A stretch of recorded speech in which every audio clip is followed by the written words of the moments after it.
All right. Hello, everyone. I'm Trevor Carlee. I'm going to talk to you guys about some, Lego animation today. A little nervous. I've never done this before.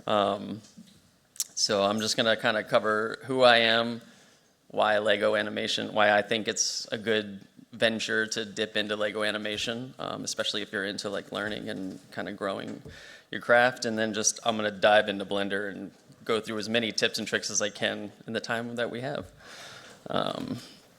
So I am, I come from television. I used to be an editor producer for about 15 years, working on shows like Real World Challenge, Medal of Honor, Bill Nye Saves the World, that kind of stuff. And then after the pandemic, I kind of shifted my career into animation. And I just fell in love with it and I work with a bunch of studios, so mostly doing Lego animations for shows and stuff like that. But I just kind of transitioned over the past 3 years into this wonderful field that I love very much, and a lot of it is me just as a content creator on YouTube and Instagram and TikTok, animating Lego animations of popular scenes from shows and movies. So I have a little montage that I did a little bit ago that just kind of shows what I've been working on recently, in case you don't know who I am. So here it is. All right, let's do this one last time. I started blasting. Bang! Bang! Get your spectral sock out, nerds. It's gonna get good.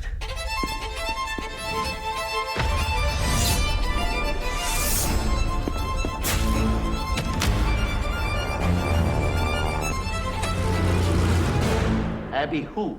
Abby normal. He's a monster. The dean is a genius. Genius. We're the good guys. We can't just do stuff. No. You know what? He just left. Devour feculence. No. Have you been drinking paint? No. Oh my god. That was my reaction. I'm thinking I'm back. This bird-ass bird is going to...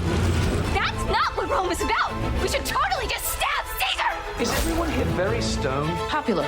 Right! Oh no. Oh, I feel it! Indication.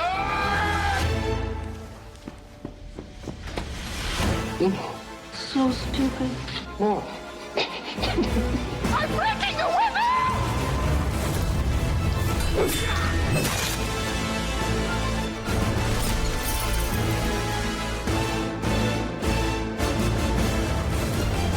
Say what again? Say what again? We're just getting started, Bubba.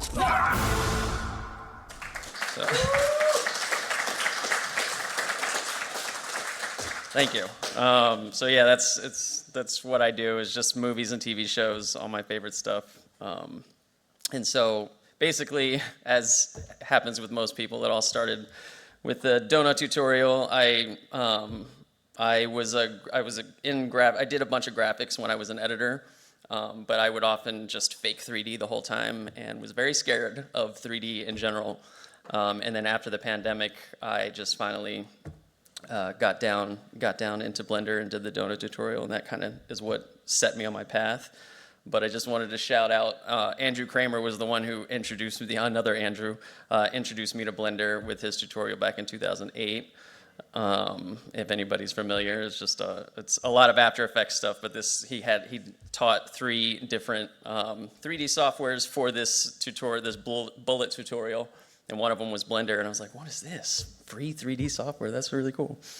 And so anyway, after I officially dove in with Andrew Price's tutorial, I fully understood Blender, because it obviously has a great way to understand the foundation of how it works. And in order to continue learning Blender, I took on this art journey of creating an art piece, a 3D art piece for every episode of Buffy the Vampire Slayer, which is my favorite show. And so I'm only in season 6 right now, so it's 150 something pieces, but it was a really great way. It's something that I learned was a really great way to like learn the software because it keeps me motivated to keep going in, as opposed to just coming up with random 3D art, having something, tying it to something that I love, which is Buffy the Vampire Slayer, which was a really great way to just kind of keep me motivated, which is, there's a reason I'm bringing this up compared to the Lego. But so as I was making these 3D art pieces and posting them online and getting good feedback from the Buffy community, a producer that I had worked with previously reached out to me to do some graphics work. He wanted a title sequence for a Shark Week episode for a Will Smith show. And so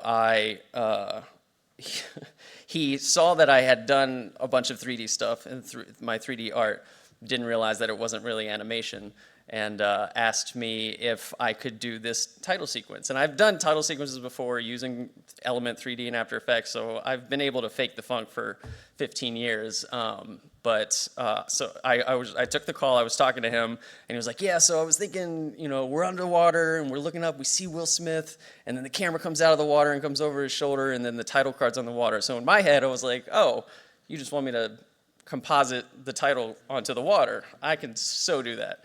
He's like, no. I was like, well, what did you shoot? He's like, well, we didn't shoot anything. You're going to do all that. And so, like anybody does when asked if you can do something, I said yes, even though I had no clue how to do that at all. And then I spent however long it took to figure out everything. I had to model a 3D Will Smith in a scuba suit and do a whole ocean thing. It's not I'm about to show you, it's not the best thing ever, but this was my first like official like dabbling in 3D animation in Blender. I didn't put the music on because I don't think it's cleared. So that was my very first thing, and that's how it aired.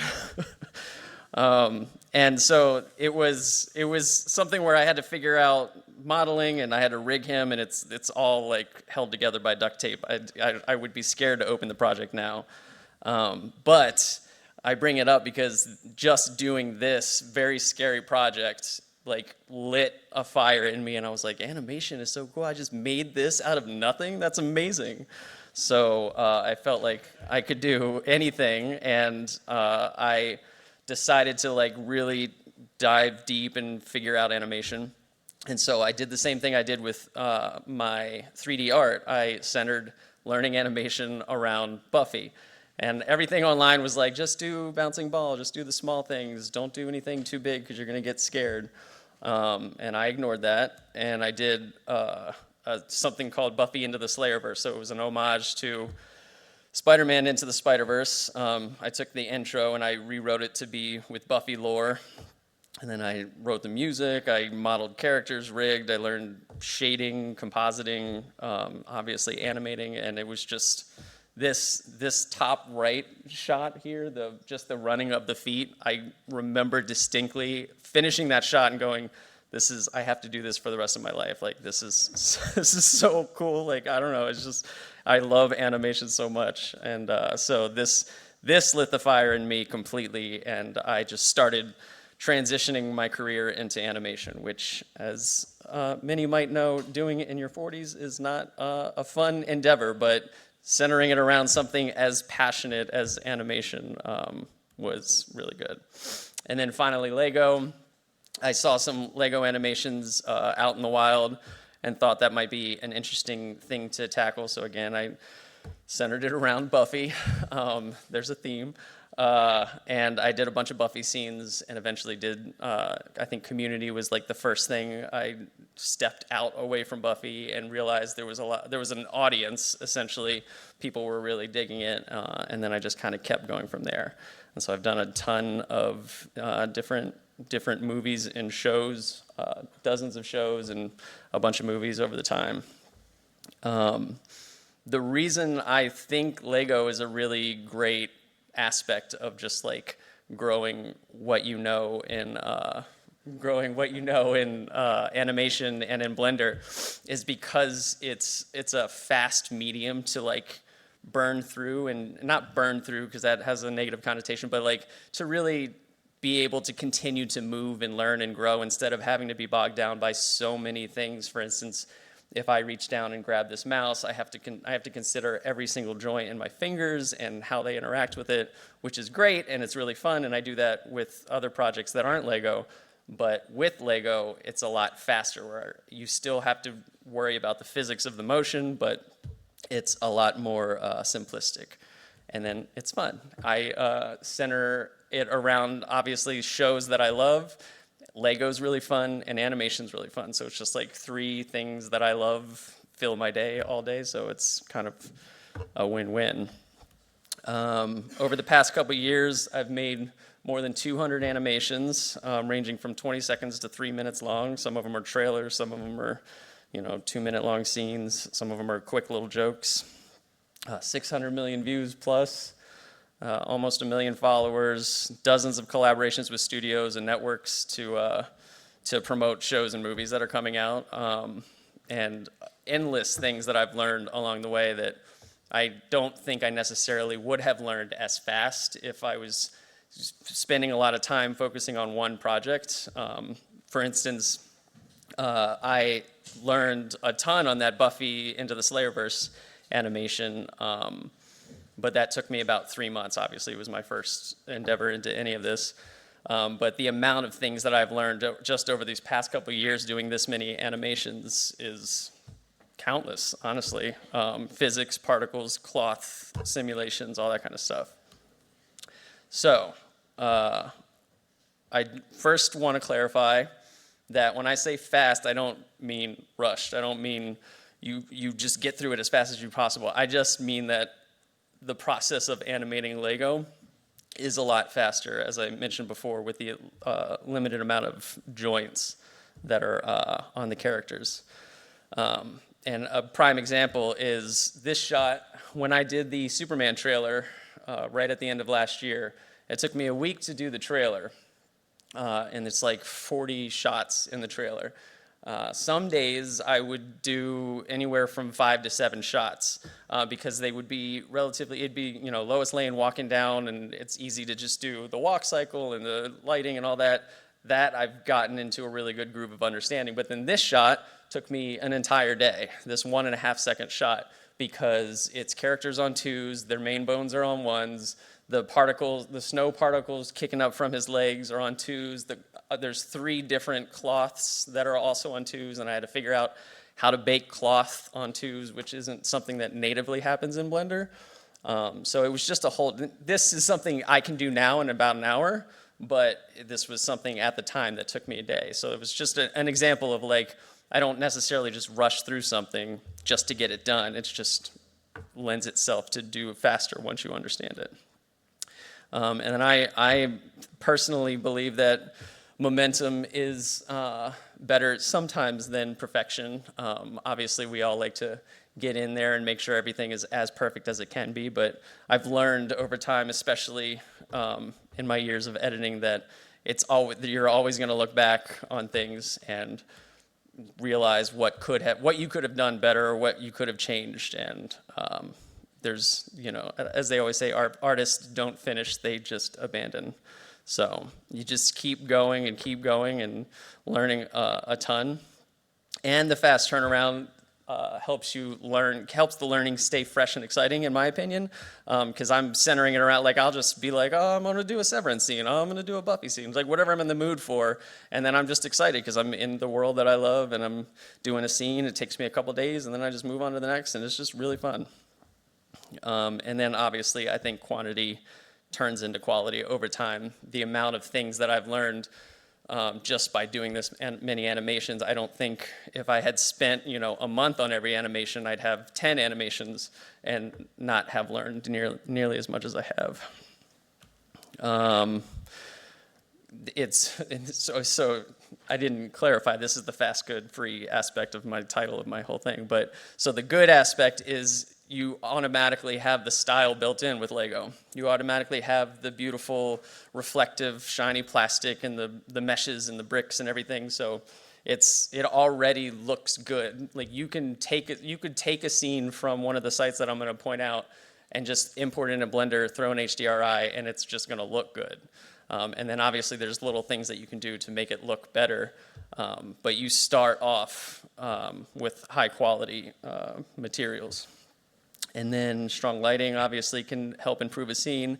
You can reuse polished assets, so that you can build a whole set. I have a bunch of sets for the shows that I work on, like Brooklyn Nine-Nine, Parks and Rec, Community. I have the general areas built as very detailed sets so that I can just drag them into my scenes and go, and I don't have to, like, it's already a really well done environment that I don't have to worry about anymore.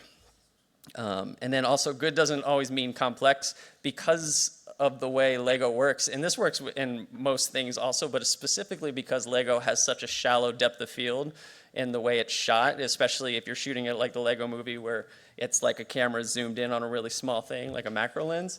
You can put things in the background that are the shape of Lego, and you don't have to spend all the time searching for it, which kind of takes away the illusion to any of my audience that, you know, it's all Lego.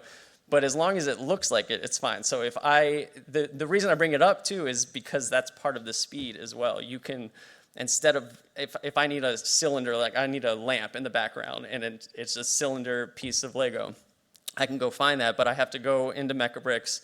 I have to find where the 3D piece, the 3D round brick is, the 3D round plate, build it, export it, bring it into Blender, or I could just like add a mesh of a cylinder in the background and make it shiny and white or whatever color it is, and it's like 3 seconds and it's done. It's so out of focus in the background, it doesn't matter. And then also you can always go back and revisit old animations. So for instance, this was one of the very first Lego animations I did. I think it was like the third maybe. And it had always bothered me. It's a really popular scene in Buffy when a guy turns into a bear. And I was not happy with the arrow in his shoulder. I wasn't happy with the coloring, the lighting, any of it.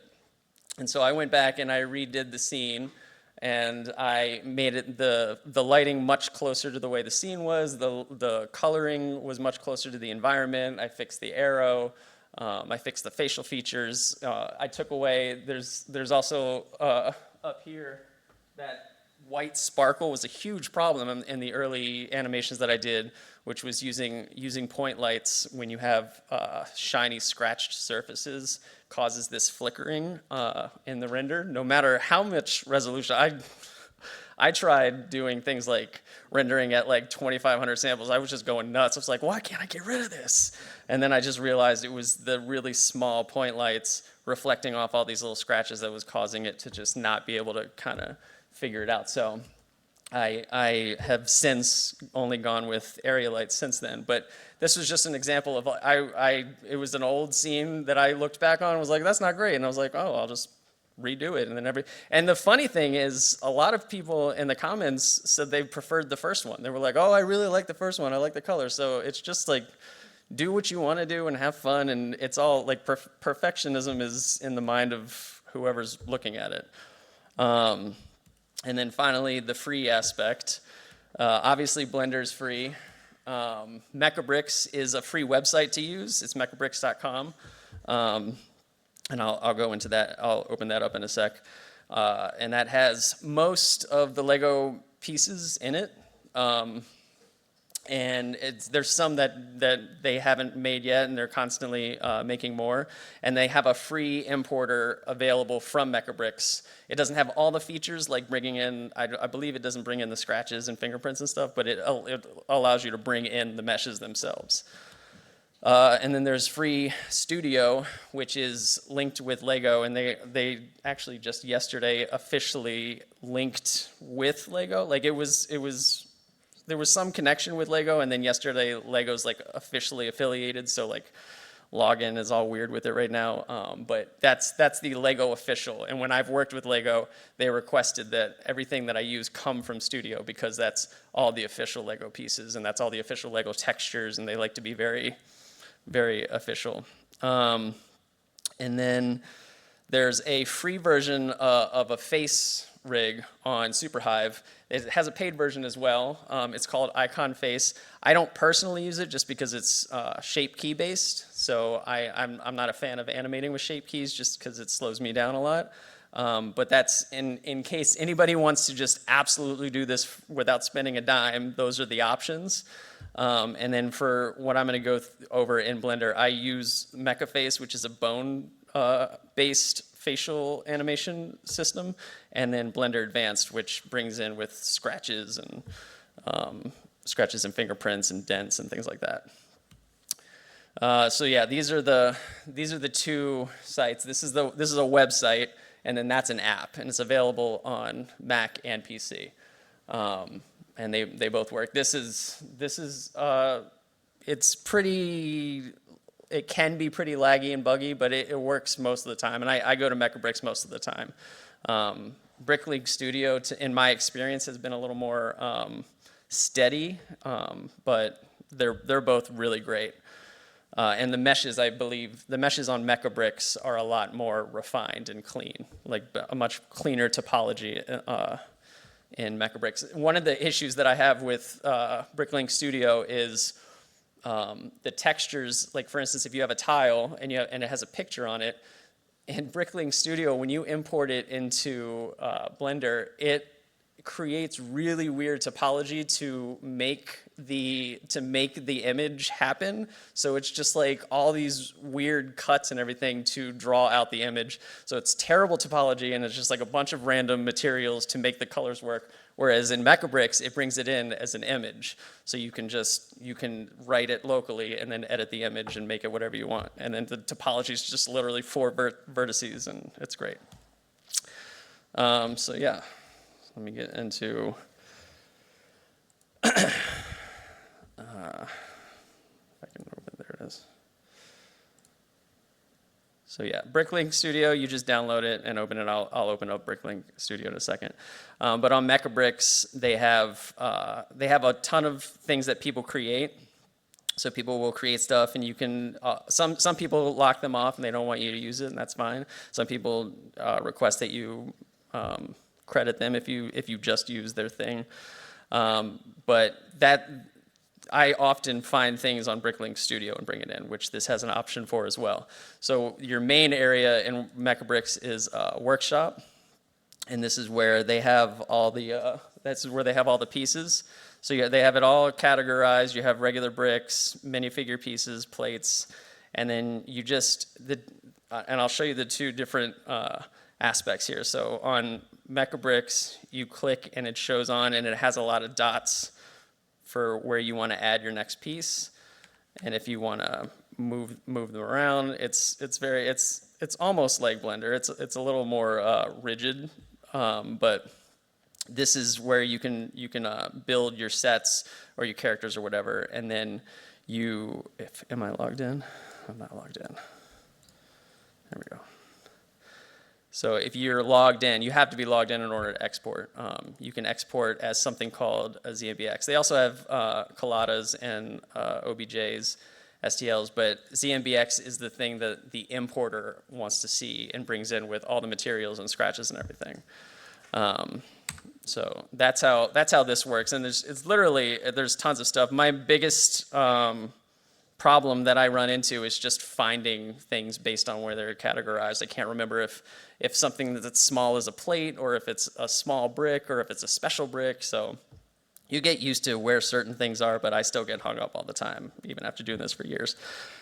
And then BrickLink Studio looks like this. They also have a gallery of things that you can use. All of the things that are in the gallery here you can use. None of them are locked off. And you can just open it. So like I can take this water cooler and import. All right, I can't because they're doing the Lego thing, so I can't log in right now. So I can't import, but you can usually just import and it just opens it and you can mess around. And then this is what the interface looks like. The difference between the two, I think maybe because I can't log in. Because I can't log in, because of Lego doing their whole thing starting yesterday that I was unaware of. I can't see the pieces, but usually all the pieces are right here. and then you just drag them out. And this one has a lot more features, like you can build out the left side of something and then just say mirror this to the right, which is a huge time saver, and it's not on Mechabricks at all. So I often build stuff in Bricklink Studio, and then I'll bring it into Mechabricks. But you can also export from here an LDR, which is what goes into Mechabricks, or you can go into Blender and import an LDR. And there's a free add-on, free LDR add-on that if you just search Bricklink Studio LDR importer, that'll help you bring stuff in from Studio. I highly recommend just bringing it into Mechabricks and then sending the ZMBX to here. So let me just open. Try to give you guys as many tips and tricks as possible here. This is what the minifigs look like in Blender. I have a default character that I bring into all my scenes, which helps me speed everything up super fast, because I could waste a lot of time building custom minifig characters every single time. So I have a scene, I have 6 people, and then just go looking through and trying to find textures that match or whatever. But what has worked for me is having a default character that I import. I just append from the collection of my thing. I can just show you. I have default character version 3, so I've been through 3 versions, and then I just bring in my character collection, and this is it right here. And what it comes with is empty that moves it around. So I have an empty so I can position them around the scene. I have a bunch of little custom properties that I have set up, so I can change out the eyelashes for these types of eyelashes. I can add lips to the character, which are already all built in the mecha face, but I went in and turned them on and off based on what the character would be. And then also on there we go. I don't know why I can't select this right now. Let me just grab there. I also added these pieces of facial lines. These aren't by default on the mecha face, and I'll go over creating all that in a second if any of you have not done any of this before. But these eyebrow crease lines and these lines, which right now they look stupid, but if you go into the Lego poses, face poses, there we go. Facial expressions. So if I'm used to working on a PC, so I'm gonna make a few mistakes doing command instead of control here. But so if these things here, pardon my French. No, well, it's not working right now. Right here, I can do it with these guys. If I select my eyes, select pose bones, and then I do that. So that these lines here, these lines here are set for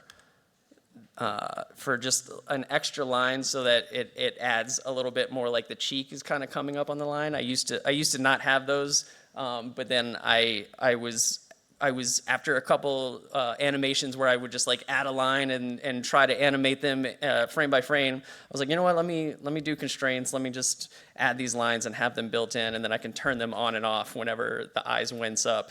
And so that's what I do. So whenever she would wince, I would turn them on, or these ones. I would turn them on, and I set a keyframe at the beginning of my sequence, and then I just turn them on and off whenever that goes up. And same for the crease. Whenever the eyes go in or are angry, I bring those in as well. Other things that I do with my main character is I turn the torso into a group, the color of the torso into a group. So the main color is right here, which, let me see if I can just load this so you can see this better. The main color is, this is what the shader looks like for when you import from Mechabricks. But if I have the group here, then I can just change it. I have the group on all of the parts that are on her upper torso. So if I change it, it'll change all of them. And then I also have a mixer to make this short sleeve or long sleeve. And it's using the other part of the short sleeve or long sleeve is another group, which is the skin for the face and the hands. And then I do the same thing for the pants there. I have short sleeve and walking around barefoot. So that's a huge time saver. And then another thing that I used to do, the thing that I set up when I first built a default character was I put every single hairpiece on the character, which was dozens of hairpieces. And I created a slider of custom properties, and I would just slide through every single hairpiece until I found the one that I wanted. And at the time, I thought I was brilliant. I was like, this is the way to go. I have figured it out. The problem was having that, like if I had 6 characters on, then that was just like 6 times the dozens of hair pieces rigged to, so having that many things rigged to a rig was slowing down my frame rate drastically. So I was like, okay, I can't do this anymore. So now I just have one hair piece, and I usually just do a cursor to select it, delete it, and then I go into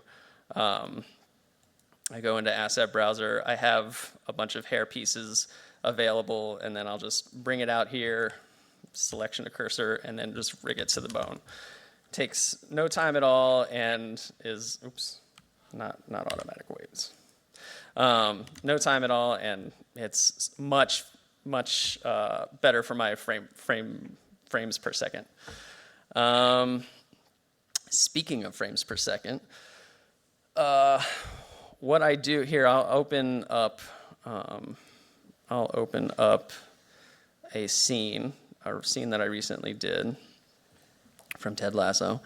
I turned the sound off, so it hopefully won't be a problem. And so a huge time saver for me in creating these scenes is I created this script that creates stepped interpolation based on when the camera changes. So I go through and I do all my scenes in one file, if it's in one location, obviously.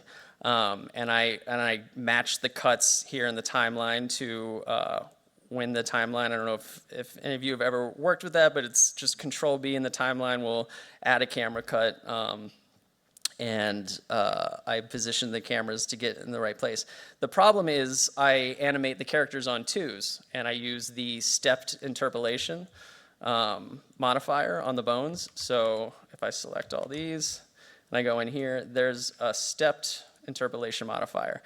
If you just do stepped interpolation, just one stepped interpolation to the bone for the entire scene, the problem is, and this is specifically for things like recreations, or if you're working off of an animatic or a storyboard or whatever. If your frame changes, if your camera changes at like frame 19, and you have you have to have the characters move from one position to another. For instance, if I have like in recreations, they'll be like bent over, and there's not a lot of continuity. The next shot, they're standing up and it's over their shoulder.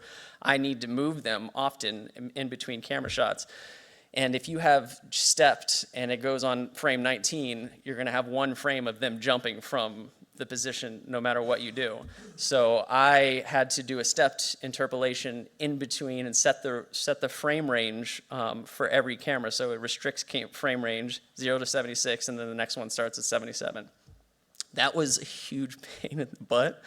For a while, I was just doing that. I was just setting up a thing, and then I would just sit there for an hour and just type in and be like 0, and then I would go take a break or something because it was just so monotonous. And then I created a script that basically just does it automatically. I can't run it on here. I wanted to show you guys It's half a second. It doesn't take any time. But for some reason, I found out last night also that it doesn't work on Mac. It works on my PC, and for some reason there was some weird thing where Mac just didn't want to let it work. But that's a huge thing, and I have a QR code at the end if anybody wants to play around with it. It's free on my Gumroad. But that's a huge thing. So I animate all the characters on 2s, and then yeah, I set up, another time-saving aspect is I obviously, as you can see here, I don't build out an entire room, which is something that might seem like common sense, but I did not think of that when I started doing this, and I was building out full sets, which really slowed down the scenes because it's Lego set isn't just 4 walls and a door. It's a ton of pieces building the set, which you can pare down, you can join it all and everything, but the initial setup is quite laborious. And so I have recently realized it's much better to just set up your characters in the positions that they need to be in, and then get your cameras and your blocking and everything moving around. I usually also will just set up like primitives. I'll just put blocks up of where I think walls should be, just to kind of see how they're moving in the space. And then I will just build out the section that's seen in the camera. So for this one, you can see I just built out Keely's background and Rebecca's background, and just what's seen, like literally just off. But one of the main issues is I do use HDRIs, so hopefully this doesn't crash. There we go. So I do use HDRIs. So if to offset the amount of light that comes in from an HDRI, I create a fake room and just make it a wireframe in the object mode. So if I remove this room, it's like barely, it's just this brightly lit scene that doesn't match the original at all. So I set up the things, and I do this all at the end. I will set up the whole scene and animate everything, and then I go through and see where the lighting needs to happen. And then I do a ton of just little punchy lights. As I mentioned before, in that spike scene where it was the before and after of my old way of doing it, I used to do point lights everywhere, and it was causing these the little fireflies that rippled through the scratches of their plastic. So ever since, I only use area lights. Sometimes I use the spotlight if it's attached to a gobo, but when I do use a spotlight, I turn off the glossy of it, so it's just putting in the shadows. Turning off glossy and light linking has been a game changer for me in the past, I want to say 8 months. I will do things like, let's see, where's a good example? This light here? Yeah, I turn glossy off, which is it's just this really strong light that's on her head right here. But since it's so close, it caused a lot of the fireflies. So I turned off glossy.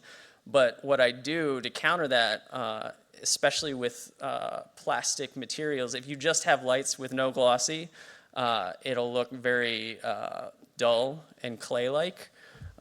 Because there's no reflections. You're seeing all this light, but you're not seeing the source of it bouncing off of these perfectly reflective surfaces. So what I usually do is I'll take a, let's see, I'll take a regular light and I'll do it like this. Right, so I'll light the character. I typically run everything at 15,000. I found that's a good wattage for Lego. And the reason being, Lego, I forgot to mention, Lego comes in from Mecha Bricks at 1,000 scale, so everything is really huge. So I bring it in like that, and then what I'll do is, let's see if I can get this. Oh, this is an Eevee. Don't be an Eevee. I work in cycles also. if I haven't clarified that. Another thing that I realized is a lot of the time your light will be reflecting in their face. So say I really want a bright light on her face here. Oops. Right? I don't know if it's going to come through on the screen there. But if I...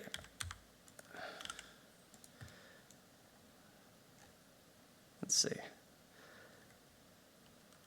It's not really coming. So one of the main issues is having the reflection of the light on the character's face. And so what I often do is I'll turn the glossy off. It's not going to come through very good on this one. I'll turn the reflection off and I'll duplicate the light, make it smaller, bring it over to the side, and probably lower the amount quite significantly. And then I'll put the glossy back on. And that way, that's a huge trick I use to light scenes a lot more accurately to the original, but still get the reflections in the thing without it like covering their face. But yeah, area lights have been a game changer for me. I also another tip that I do is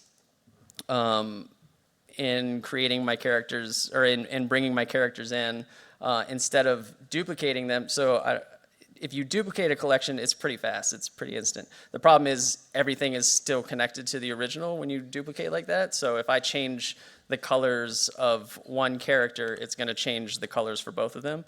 So what I do is I copy and then I paste it, and it duplicates everything. So it's all brand new object data, all brand new materials, and then I can just do whatever. So I do that, and then I move them around and set up a scene, and then I'll set up a camera. Or do I have a camera in here? Yeah, I'll set up a camera.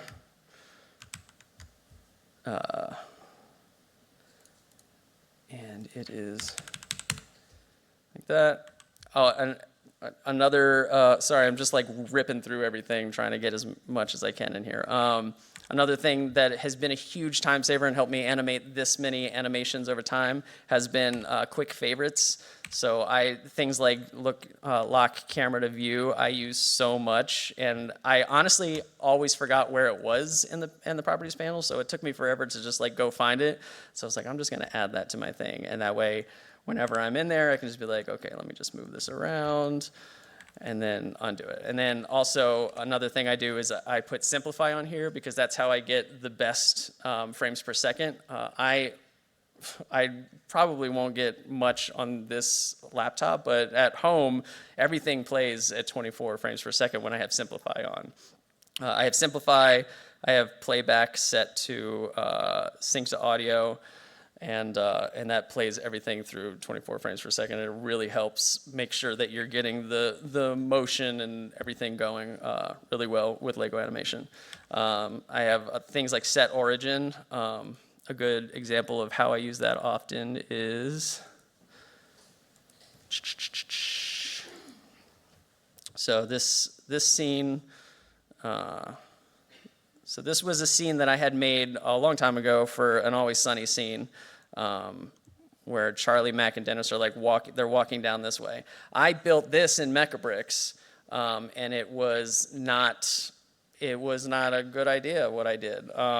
It's a ton of pieces, obviously, and it's all duplicated. The problem is it's all duplicated. So what I would do today if I was doing this scene is I would wipe these guys out, and then I would like take this, put it in its own thing, and then I would instance that, and oftentimes, if I don't have to do anything and it's just going to lay there, I'll join all the pieces together. I'm not going to do that right now because it takes a little bit of time to do that.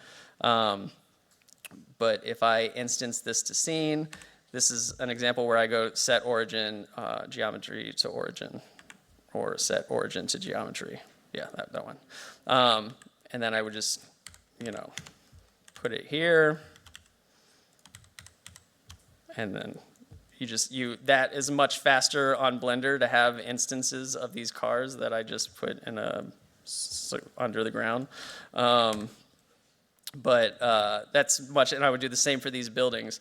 And that's just the quick, this isn't even all the ones. My computer at home, I have a ton of stuff, my quick favorites, and it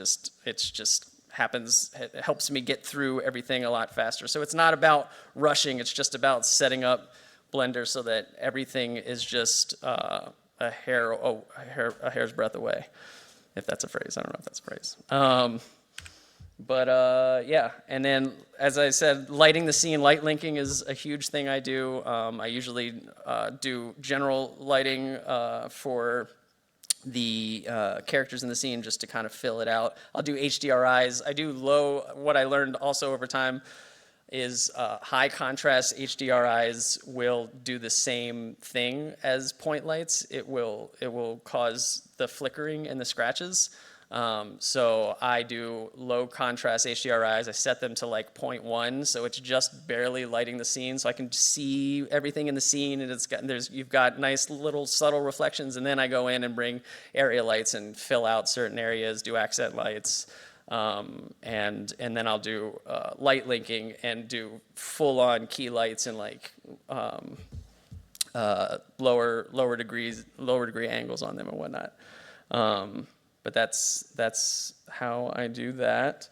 And then as far as everything else, I mean, I think that's mostly everything. There's a ton of things that I do. I try to get as much in as I could. For rendering, I render out in EXR. This is not accurate. So I do OpenEXR, RGB, DWA, lossy, and my color management is override AGX log. Because I light the scene in AGX, and I get it as close as possible with the color, the color of the textures, the color of the light. That's part of the fun for me, is just trying to match the original as much as possible to really just figure out Blender. And then I will export it and bring it into DaVinci Resolve, and there's an AGX LUT that I'm able to just throw on, and it makes it look exactly like it did in Blender. And then it has a feature to match the color of the original shot, so I'm able to just select the two clips and say match the color, and then I can kind of go in. There's a lot more control with an EXR as opposed to just outputting in JPEG and PNG, which I used to do. But the problem was like just the slightest twist in contrast would just cause all the dark colors to just get really muddy, and there'd be a lot of aliasing.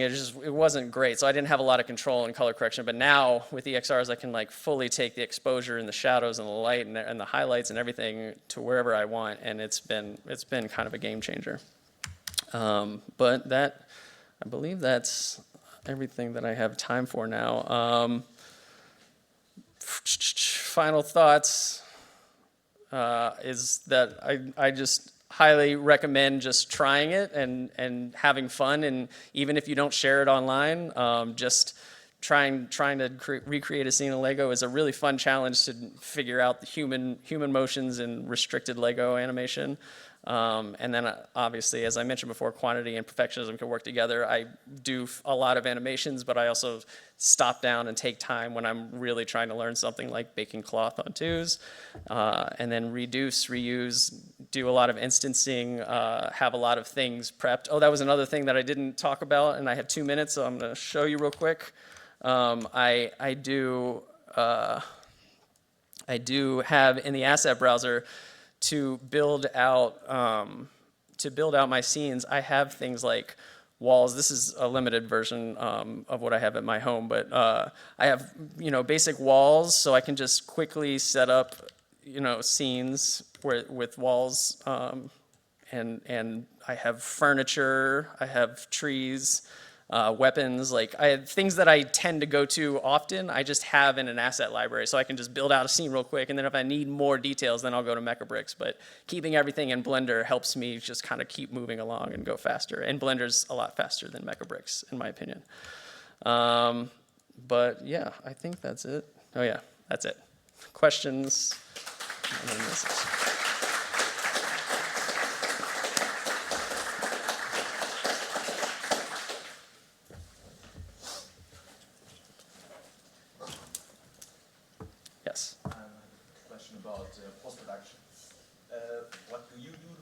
production in, and what are things you add to it? Do you try to stay as close as it comes out of engine, basically from the look, or are there certain things for, like, let's say the macro feeling of the whole scene that you add in post-production? Yeah, the question is what I do in post-production to match the scene, and if I do anything to elevate it. I use DaVinci Resolve to do all of my color grading. I used to only do it in Premiere Pro, but I've just really enjoyed the color process in DaVinci Resolve. And I try to get it, I do a balance where I try to make it look as much like the original as possible, both in lighting and color. But I also try to make it a little more poppy and feel more Lego. And then I add things like chromatic aberration to just give it a feel more like an actual camera recorded it. I add film grain, things like that. So I do that. Yeah. Thanks. Mm-hmm. Anybody else? No? All righty. Oh, yes. You said from the import, it has quite big scales. Yes. Does it impact performance? No, I was worried about that. The question is if the scale of the import impacts performance. I was worried about that, and when I first started doing this, I did it on a Mac Pro, and it did not handle it well. And it was honestly the Lego animations that inspired me to just build a PC. And I have a 4090, so it all runs really fast on my machine, so I can't speak to what it's like on others, but I tried taking it in and lowering the scale of everything, and it all ran exactly the same, so it didn't seem to impact it at all. But it does, I will say, it does impact, obviously, all of the aspects of like how your camera does depth of field and whatnot. I have empties attached to heads to track the depth of field, and then I will set it super low. So it's like 0.03 instead of going based off of actual cameras of like 1.4 and whatnot. Since it's so large, if you try to do regular stuff, there's just going to be there's not going to be a shallow depth of field at all. So I do like 0.03 and 16, 180, something like that. And that makes it, and then I'll go from there. If a scene, if it's way too blurry and like everything is out of focus except for just like one little sliver, then I'll kind of bring it up a little bit. But that's my general working area. Yes. Real quick to the same question. Do you do that just so you don't have to scale everything down? Is it just like a step to save time, or why do you decide to keep it big? I decided to keep it big because the Mecha Bricks. The materials that come in with the importer, they look bad. They don't scale well if you bring everything down. So I could potentially do a thing where I bring it in and then scale everything down and re-rig it. But since Epic Fig Rig is operating off of the massive scale and their materials and everything, I don't spend the time kind of trying to figure out how to remap everything. If I ever make custom, I might, because that would be a more accurate, like trying to make it the actual life size. But this seems to work for now, so. That it? Good? Thank you.